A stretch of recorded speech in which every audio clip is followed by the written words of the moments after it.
সুপ্রিয় দর্শক, বর্তমান সময়ে ডিভোর্স এবং পরকীয়া একটা মহামারীর মতো সমাজে ছড়িয়ে পড়ছে। মাঝে মাঝে চিন্তা করি কি জানেন, সম্পর্কগুলো কেন টিকছে না? আসলে প্রেম বেশি দিন কিন্তু বাঁচে না, মায়া বাঁচে। এই মায়াটাই মরে যাচ্ছে। না আছে পারস্পরিক শ্রদ্ধাবোধ, না আছে সম্পর্ক বাঁচিয়ে রাখার মতো মানসিকতা। সম্পর্ক এত সহজ বিষয় নয়। সম্পর্ক হলো চারা গাছের মতো, এটাকে পরিচর্যা করতে হয়। মানব জীবনের সম্পর্কগুলো ঠিক তেমনই। সম্পর্কগুলো যত্ন নিতে হয়। পরিচর্যার অভাবে সম্পর্ক অঙ্কুরে বিনষ্ট হয়। কোনো কোনো সম্পর্ক তো ভ্রূণ অবস্থাতেই খুন হয়। আবার কোনো কোনো সম্পর্ক সঠিক যত্নে যুগ যুগ অটুট থাকে, ভালোবাসায়, প্রেমে, পারস্পরিক বোঝাপড়ায়, শ্রদ্ধায়। শুধু ভালোবাসার সম্পর্ক কিন্তু টেকে না, যেমন টেকে না শুধু সিমেন্টের তৈরি কোনো গাঁথনি।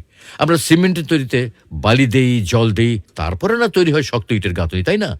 তো তেমনি সম্পর্ক কেবল প্রেমে টেকে না। সেখানে শ্রদ্ধা মেশাতে হয়, বিশ্বাস মেশাতে হয়, ধৈর্য মেশাতে হয়, তারপরেই তৈরি হয় সফল রসায়ন। জীবনটা সরল রেখা নয়, এটা বক্ররেখার মতো, উঁচু নিচু কত বাঁক। প্রায়ই এরকম কোনো না কোনো কঠিন বাঁকে আমরা খুব দ্রুত জাজমেন্টাল হয়ে পড়ি। ব্যক্তিত্বের দ্বন্দ্বে জড়িয়ে প্রচণ্ড ইগোতে সম্পর্কগুলোতে খুন করি। সবসময় নিজেকে কঠিন মনে করি, আমি কম কিসে। এই অহম, ইগো আমাদের শেষ করছে।